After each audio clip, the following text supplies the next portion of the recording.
The ancient ship's consciousness pressed more insistently against their minds, sharing memories that went beyond mere historical record. They saw / felt / experienced the moment when the first Orc had successfully integrated with Forerunner technology, the exhalation of minds that suddenly comprehended the vast scope of the galaxy.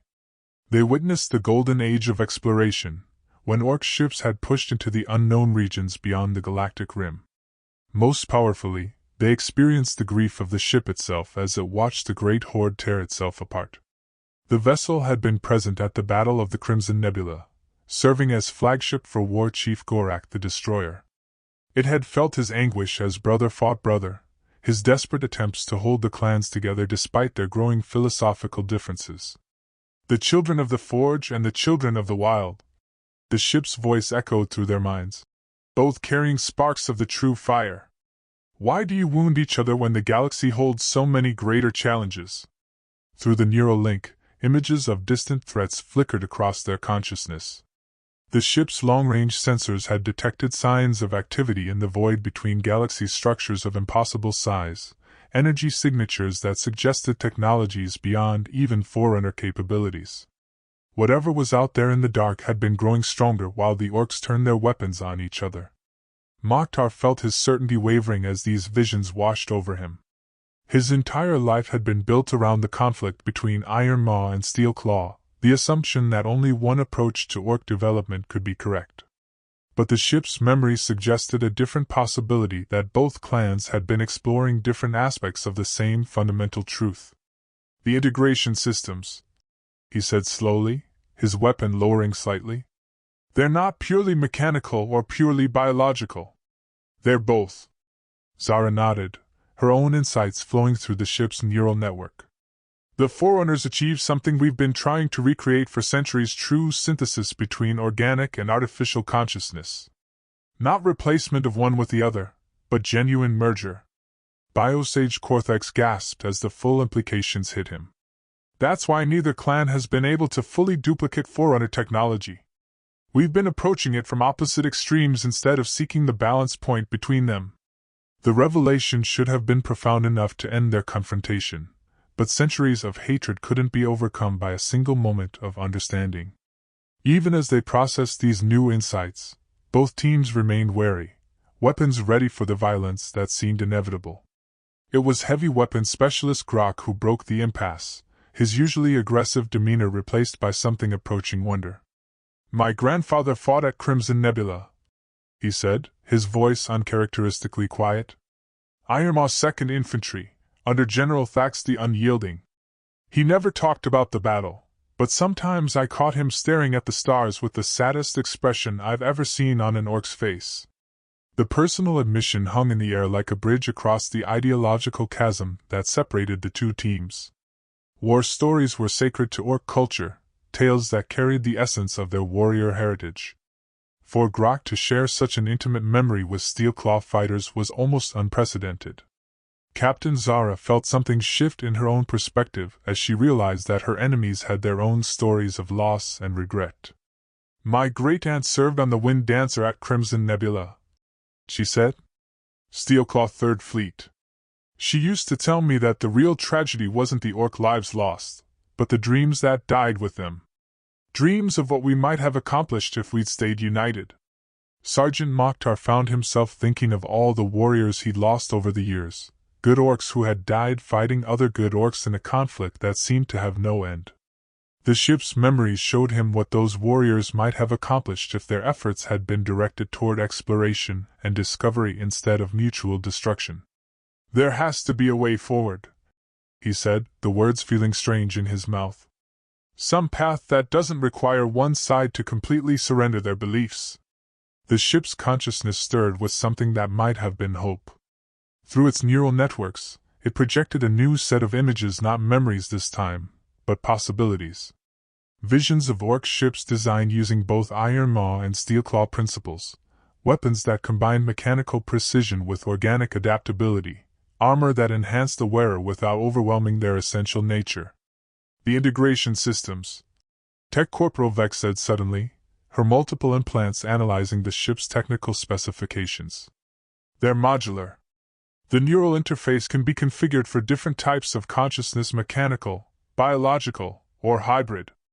Biosage Cortex confirmed her analysis through his direct link to the ship's systems. The original horde must have included warriors from multiple philosophical traditions. The ship was designed to accommodate different approaches to enhancement and integration. The implications were staggering. If the technology could be adapted to work with both Iron Maw and Steel Claw enhancement philosophies, it might provide a foundation for cooperation rather than conflict. Not unity in the sense of becoming identical, but unity in the recognition of complementary strengths. But even as they contemplated these possibilities, the harsh realities of their situation intruded. Outside the temporal field, the battle between their respective forces continued to rage.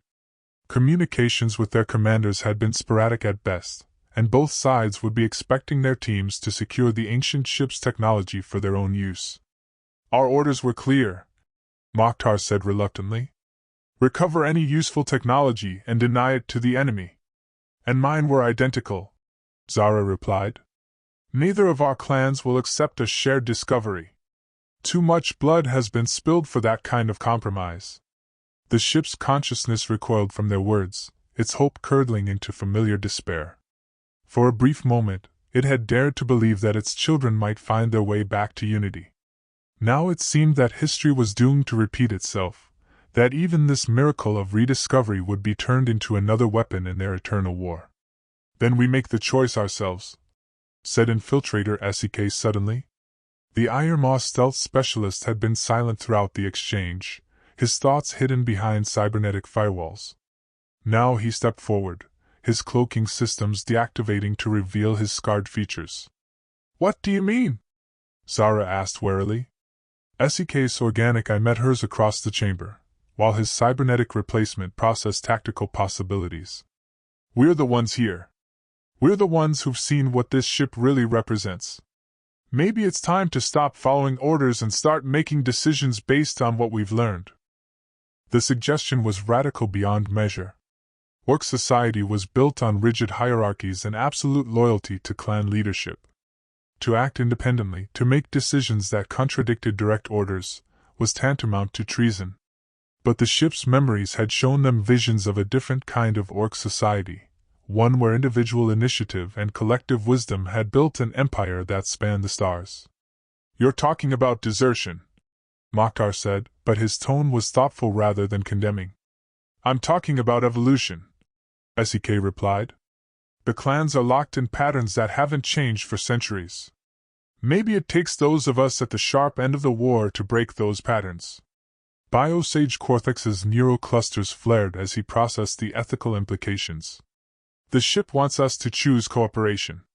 It's been trying to guide us toward that conclusion since we first made contact. But cooperation toward what end? Heavy weapons specialist Grok asked. Even if we could work together, what would we accomplish that either clan couldn't achieve alone? The answer came from the ship itself, its ancient consciousness projecting new images into their minds. They saw the distant threats it had detected, the structures growing in the void between galaxies. Whatever was out there represented a challenge that would require the combined strength of all Orc clans to meet. The Civil War wasn't just preventing progress, it was leaving their entire species vulnerable to extinction. The galaxy is bigger than our conflict, Zara said slowly, her enhanced senses processing the scope of the cosmic threat. And if we don't find a way to work together, we might not survive to see the next millennium. The weight of that realization settled over both teams like a physical presence. They were warriors, trained from birth to think in terms of battles and campaigns.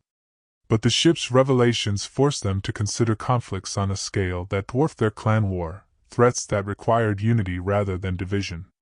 So what do we do? Asked Tech Corporal Vex. We can't exactly return to our respective commanders and announce that we've decided to become galactic peacekeepers. No, Mokhtar agreed.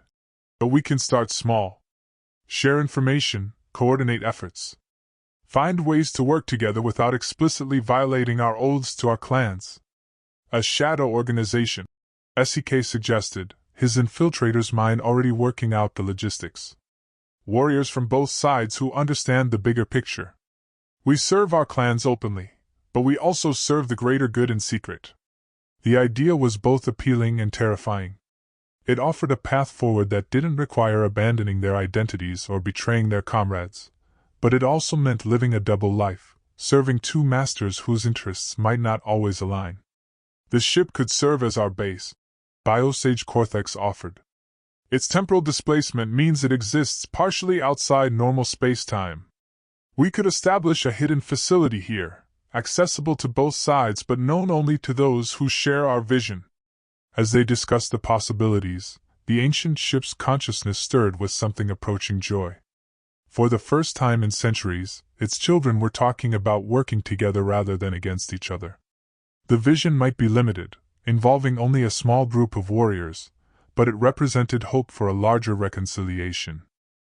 The establishment of their secret organization required careful planning and considerable risk. Over the following weeks, both teams worked to extract key technologies from the ancient ship while maintaining the appearance of rivalry.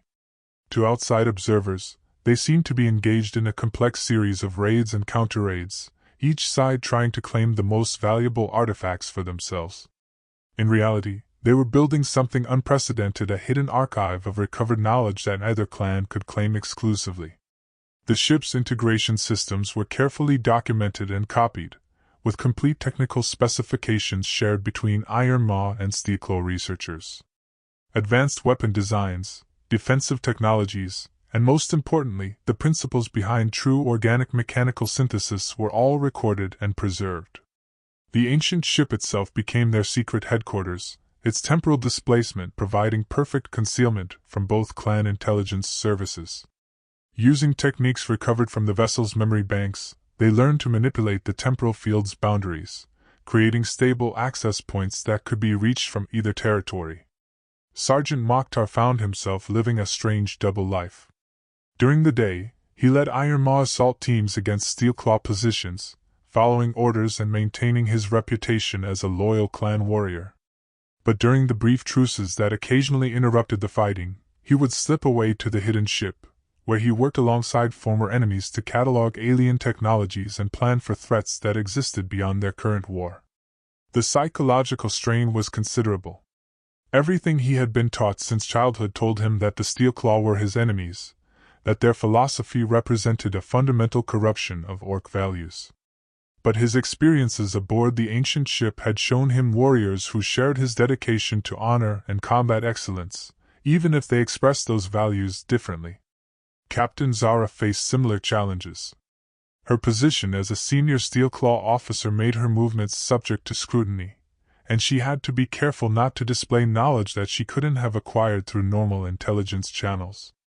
The bioneural enhancements that made her an effective warrior also made deception difficult, as her clan's detection systems were designed to identify emotional inconsistencies. But both warriors found allies among their respective crews. Tech Corporal Vex had been fascinated by the integration of Steelclaw biotechnology with Iron Maw mechanical systems, and her enthusiasm for the technical possibilities helped overcome her initial suspicion of their former enemies. Heavy weapons specialist Grok discovered that Steelclaw warriors shared his appreciation for perfectly executed tactics, even if their methods were different from Iron Maw doctrine. The most surprising convert was Infiltrator SEK, whose paranoid nature should have made him resistant to cooperation with potential enemies.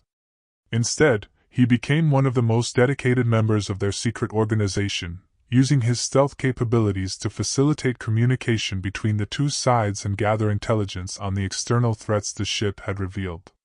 "The structures in the void are growing," he reported during one of their clandestine meetings.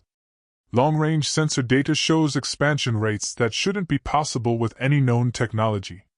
Whatever's building them has access to resources and capabilities that make our clan war look like children playing with toys." Biosage Cortex had been analyzing the sensor data through his neural link with the ship's consciousness, trying to understand the nature of the distant threat. "The pattern suggests some kind of constructed intelligence, not artificial in the sense that we understand it, but not naturally evolved either. Something between organic and mechanical, but operating on scales we can barely comprehend." The information was both fascinating and terrifying. If the ship's long-range sensors were accurate, the structures in the void between galaxies were larger than star systems, powered by energies that dwarfed the output of entire suns. Whatever intelligence had built them possessed capabilities that made even Forerunner technology seem primitive. "How long before they reach our galaxy?" Zara asked, though she wasn't sure she wanted to know the answer. "At current expansion rates? 50 to 70 years, Cortex replied. "But that assumes linear growth. If they achieve exponential expansion, which their current patterns suggest, the timeline could be much shorter." The urgency of the situation pressed against them like a physical weight. 50 years seemed like a long time, but both clans were locked in patterns of conflict that had persisted for over 2 centuries. Breaking those patterns and uniting their people against an external threat would require changes that went far beyond what their small group could accomplish alone. "We need more people," Mokhtar said. "Carefully selected, gradually recruited, but we need to expand our network if we're going to have any real impact." "Agreed," Zara replied. "But recruitment is the most dangerous phase. One overzealous convert, one security breach, and both our clans will brand us as traitors." They began with the most trusted members of their respective units, warriors who had demonstrated both skill and flexibility in their thinking. Tech Shaman Urgot the Blessed was approached through carefully coded messages that referenced Forerunner technology, and hinted at discoveries that transcended clan boundaries. Biohealer Yara was recruited through discussions about medical techniques that combined mechanical and organic approaches. Each new member brought unique capabilities and perspectives to their growing organization. Urgot's deep understanding of Iron Maw technology proved invaluable in adapting ancient systems for modern use, while Yara's expertise in bioneural healing allowed them to develop medical treatments that benefited warriors from both clans. But expansion also brought new risks. As their activities became more complex, the chances of discovery increased. Both clans maintained extensive intelligence networks, and any unusual pattern of behavior would eventually be noticed and investigated. The first serious security breach came when Commander Tharkat Steelclaw III began questioning Captain Zara about her recent missions. Her reports had been technically accurate, but they lacked the detailed tactical analysis that was typical of her previous work. More concerning, her recommendations for future operations seemed to show an unusual understanding of Iron Maw capabilities and tactics. "Your assessment of enemy movement patterns has been remarkably accurate lately," Tharkat observed during one of their regular briefings. "Almost as if you have access to their internal communications." Zara felt her bioneural enhancements responding to the stress, adrenaline flooding her system as she prepared for fight or flight. But her training in deception served her well, allowing her to maintain a calm exterior while her mind raced through possible responses. "The Iron Maw are predictable," she replied, using enhanced breathing techniques to control her stress responses. "They rely too heavily on their tactical computers, which makes their movements algorithmic. Once you understand their programming, you can anticipate their actions." It was a plausible explanation, one that played into Steelclaw prejudices about their enemies' over-reliance on mechanical systems. Tharkat seemed satisfied, but Zara knew that she was now under closer scrutiny. Future activities would have to be even more carefully concealed. Meanwhile, War Chief Graxus was conducting his own investigation into unusual patterns among his forces. Several of his best warriors had been requesting access to Forerunner archives and technical databases, claiming to be researching new tactical applications. Individually, the requests were reasonable, but the pattern suggested coordinated activity that hadn't been authorized by his command staff. "Sergeant Mokhtar has been particularly active," reported Intelligence Coordinator Vash, her multiple cybernetic eyes focusing on data streams that would have overwhelmed an organic brain. 17 separate database queries in the past month, all related to ancient technology and integration systems. Graxus considered this information carefully. Mokhtar was one of his most trusted field commanders, a warrior whose loyalty had never been questioned. But the Iron Maw had learned to be suspicious of any deviation from established patterns, particularly when it involved access to sensitive information. "Schedule a personal meeting," he decided. "Routine performance review, but probed deeper into his recent activities. The security pressure was increasing on both sides, forcing their secret organization to adapt quickly to avoid detection. They developed new communication protocols based on subtle modifications to standard tactical signals, ways of passing information that would appear to be normal military coordination to casual observers. The ancient ship's temporal displacement proved to be their greatest asset in maintaining secrecy. By carefully timing their visits to coincide with natural fluctuations in the temporal field, they could spend hours or even days aboard the vessel, while only minutes passed in normal space-time. To outside observers, they appeared to be conducting brief reconnaissance missions or equipment maintenance, activities that were routine enough to avoid suspicion. But the strain of living a double life was taking its toll on all of them. The constant vigilance required to maintain their cover identities, combined with the psychological pressure of working with former enemies, created stress levels that would have broken lesser warriors. Several members of their organization began showing signs of mental fatigue, requiring intervention from biohealer Yara to prevent complete breakdown. "We're pushing too hard," she warned during one of their meetings. "The brain can only handle so much cognitive dissonance before it starts developing defense mechanisms. If we don't find a way to reduce the stress levels, we're going to start losing people to psychological collapse." The warning forced them to reconsider their approach. Instead of trying to maintain perfect secrecy while rapidly expanding their activities, they began focusing on gradual, sustainable change. Rather than recruiting large numbers of new members, they concentrated on deepening the commitment of those already involved and preparing for long-term influence rather than immediate action. It was a difficult decision, particularly given their awareness of the approaching threat from beyond the galaxy. Every day spent building their organization slowly was a day closer to potential extinction. But they had learned enough about the nature of Orc society to understand that sudden change was more likely to produce violent rejection than genuine transformation. "We're planting seeds," Mokhtar observed during one of their planning sessions. "Seeds that may not bloom for decades, but which have the potential to transform our entire civilization. Assuming we live long enough to see them grow," SEK added grimly. The infiltrator had been monitoring long-range sensor data, tracking the expansion of the structures in the void. The growth patterns were becoming increasingly concerning, suggesting technological capabilities that defied current understanding of physics. "Then we make sure we do," Zara said firmly.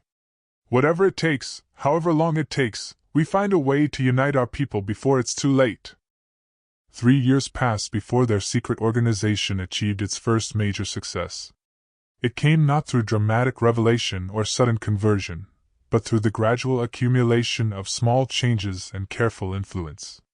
Warriors from both clans began to question the assumptions that had driven their conflict for centuries, not because they were told to, but because they discovered contradictions in their own experience.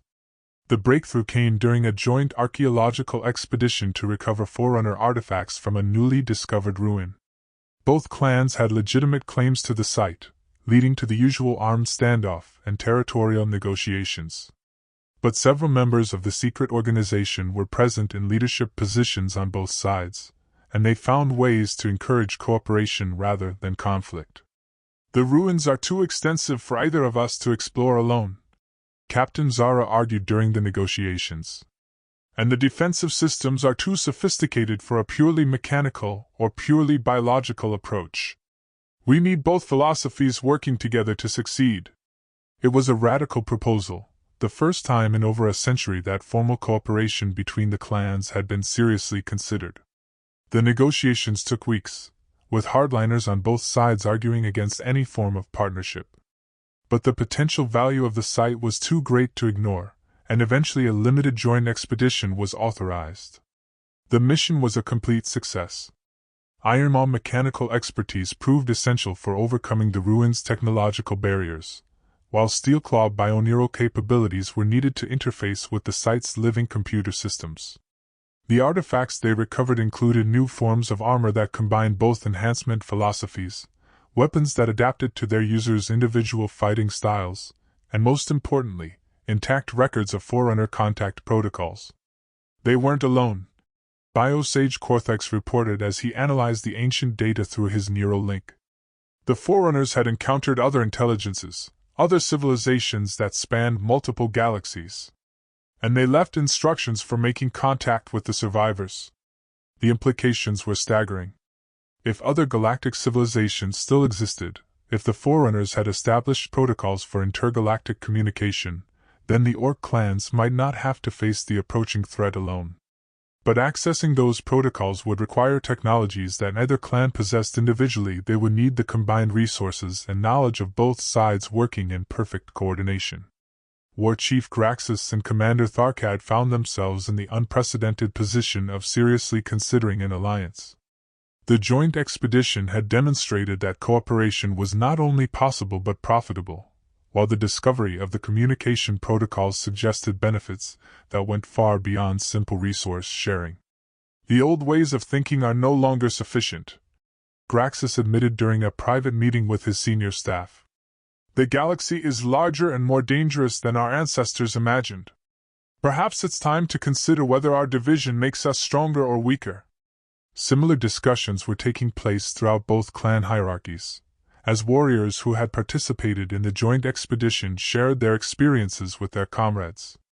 The secret organization's years of careful preparation had created a network of influence that made such conversations possible, providing support and encouragement for those willing to question traditional assumptions. But change, even positive change, created its own dangers. Conservative factions within both clans viewed the growing cooperation with suspicion and alarm. They saw any compromise with their enemies as betrayal, any dilution of their pure philosophy as corruption. Violence broke out between traditionalists and progressives, threatening to tear both clans apart from within. "We may have succeeded too well," Sergeant Mokhtar observed as he watched news reports of riots within Irma territory. "Change is happening faster than people can adapt to it." "Growing pains," Zara replied, though her expression showed concern. Any transformation this significant was bound to produce resistance. The question is whether we can guide the process toward constructive change or whether it will collapse into chaos. The secret organization found itself in the strange position of working to prevent the very conflicts their actions had helped create. Members on both sides used their influence to calm tensions, promote dialogue, and prevent the cooperation movement from being destroyed by its own success. It was during this period of internal strife that the first confirmed contact was made with the structures in the void. A long-range probe, launched using combined iron maw and steel claw technology, encountered one of the massive constructs and transmitted data back before being absorbed into its substance. The entity that controlled the structures was vast beyond comprehension, a collective intelligence spanning multiple galaxy clusters. It had been expanding across the universe for millions of years, assimilating civilizations and adding their knowledge to its own ever-growing consciousness. The Orc galaxy was simply its next target, a small addition to an empire that spanned cosmic distances. Estimated time to arrival, 27 years, reported the Joint Analysis Team studying the probe data. The entity has already deployed advanced scouts, smaller constructs the size of moons that can establish beachheads for the main assault. The news galvanized both clans, providing the external threat that finally united them in common purpose. Conservative factions that had opposed cooperation suddenly found themselves advocating for it, as the magnitude of the approaching danger became clear. Within months, formal negotiations began for the first unified Orc government in over 2 centuries. The process was neither quick nor easy. Centuries of hatred and mistrust couldn't be overcome by simple declarations of alliance. Legal frameworks had to be established, command structures negotiated, and philosophical differences reconciled. But the work proceeded with an urgency born of necessity, as long-range sensors detected the approach of the enemy's advanced scouts. "We're building something new," Zara observed as she stood on the bridge of the newly commissioned UOS, United Orc ship, Eternal Unity, a vessel that incorporated the best technologies and design philosophies of both clans. "Not just a military alliance, but a genuine synthesis of our different approaches to civilization." The ship itself was a symbol of what Unity could accomplish. Its whole combined iron maw durability with steel claw adaptability, Its weapons systems balanced mechanical precision with organic flexibility, and its crew included warriors from both clans working together with an efficiency that neither could have achieved alone. Mokhtar, now serving as the ship's security chief, felt a satisfaction that went beyond mere professional accomplishment. The secret organization he had helped found was no longer secret. Its members had been instrumental in the unity negotiations, and now served openly in the new government. But their real victory wasn't political. It was the demonstration that change was possible, that even the most entrenched conflicts could be resolved through patience, wisdom, and courage. The probe data includes technical specifications, reported Chief Science Officer Cortex, his bioneural interfaces allowing him to process information from both Iron Maw and Steel Claw analysis systems simultaneously. The enemy's technology is based on principles we've never encountered, but it's not incomprehensible. We can develop countermeasures. The war against the galactic entity would be unlike any conflict the Orcs had ever fought. Their enemy was not driven by political ambition or resource competition, but by an alien imperative to expand and assimilate. It could not be negotiated with, could not be deterred, could only be defeated through superior technology and absolute determination. But for the first time in centuries, the Orc people were truly united in facing a common threat. The philosophical debates between mechanical and organic enhancement had evolved into complementary research programs.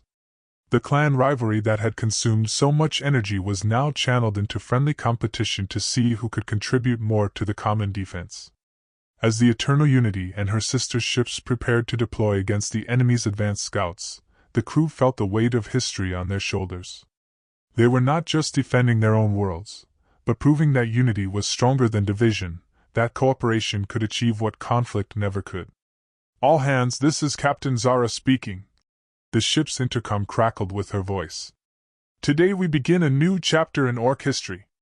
Not as Iron Maw or Steel Claw, but as one people with one purpose. Whatever challenges we face, we'll face them together. The response that echoed through the ship's corridors came from hundreds of voices speaking in unison, a war cry that would have been impossible just a few years earlier. United we stand, divided we fall! As the great ships of the United Fleet accelerated toward their first engagement with an enemy from beyond the stars, the ancient ship that had started it all remained hidden in its temporal field, its consciousness finally at peace. Its children had found their way home, not to the past they had lost, but to a future they would build together. The war for the galaxy had begun, but the Orcs faced it as they should have all along, as one people, one nation, one unbreakable bond forged in the fires of necessity and tempered by the wisdom of hard-won unity. The stars themselves seemed to shine brighter as the fleet departed, carrying with them the hopes and dreams of every Orc who had ever believed that tomorrow could be better than yesterday. Whatever awaited them in the void between galaxies, they would meet it with courage, honor, and the unshakable certainty that no force in the universe could stand against a truly united people. In the end, it had not been technology or superior firepower that saved them, but the oldest Orc virtue of all, the willingness to stand by one's brothers and sisters, no matter what the cost. The lesson had taken centuries to learn, but once learned, it would never be forgotten. The Crimson Nebula Wars were over. The real battle was just beginning.